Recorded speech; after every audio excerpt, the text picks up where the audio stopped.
Si usted tuviera que definir la epistemología, una de las áreas, digamos, de mayor investigación, en lo que usted más se ha dedicado. Usted tiene una cámara y le dice a una persona que está sentada en este momento frente a su televisor y le dice, la epistemología es...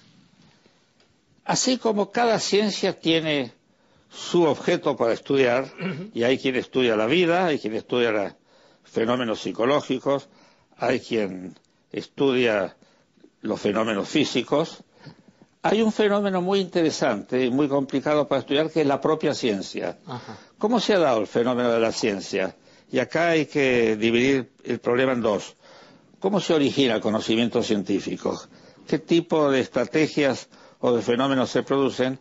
Y lo otro es cómo se justifica. ¿Por qué tenemos que creer lo que nos han enseñado? Y, por ejemplo, no pensar, como se ha dicho alguna vez, que lo que hemos aprendido de matemática en realidad en gran parte fue el resultado de modas, por ejemplo, y no de cosas en serio, lo cual no es verdad, porque hay que ver el papel que la matemática tiene en física, por ejemplo, y en tecnología en particular. Bueno, la epistemología es la ciencia que se ocupa de la ciencia. Ajá. De alguna manera, que se ocupa de su origen y de su justificación, problema que no es tan fácil como parece, digamos. Por eso vale la pena. ¿Y desde cuándo se estudia a la ciencia? Hay una ciencia que estudia las otras ciencias y las discute, digamos, las orienta o en todo caso las descalifica. Se fue dando poco a poco, sin que a veces los responsables se den cuenta, en alguna de sus obras. Por ejemplo, uno de los responsables de la discusión epistemológica fue Aristóteles, eso no cabe duda. Muy posteriormente el filósofo Kant. Y después ya gente como Bertrand Russell, por ejemplo, que fue uno de los principales especialistas en el tema, pero ahora ya la cosa se ha expandido tanto que las revistas de epistemología y los artículos de epistemología están a miles. Ahora, ¿qué objeto de estudio cobró estatura y sin embargo la epistemología le dijo no, esto no es una ciencia aunque presuma de tal? O sea, si yo tuviera que dar un ejemplo. Bueno, todavía en realidad el problema que hay es que esos casos están en controversia. Hay quien dice que sí y hay quien dice que no. Un ejemplo... Yo le voy a brillar los ojos porque sé lo que va a decir. Sí. Dígalo. Uno de los ejemplos típicos es el psicoanálisis.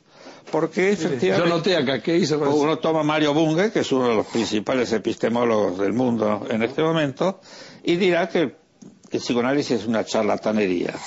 Y después encontrará usted alguna gente, entre los cuales yo me encuentro... Le iba a preguntar dónde estaba ubicado usted. No, en la esfera opuesta.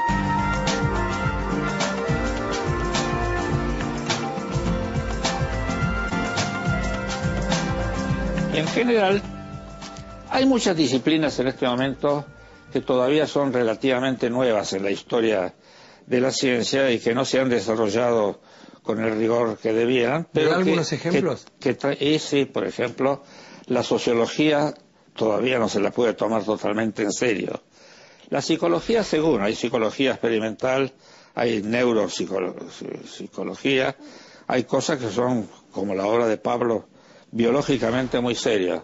Pero hay otras ramas de la psicología que tienen que ver con cuestiones de emocionalidad, subjetividad, que todavía están también en un estado de desarrollo y no de perfección. De manera que estos son bastantes ejemplos.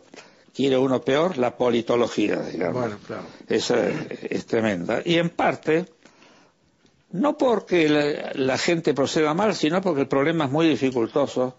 Una ciencia que todavía no es ciencia para tomar en serio y donde hay mucha discrepancia, pero el tema es muy importante, es la economía.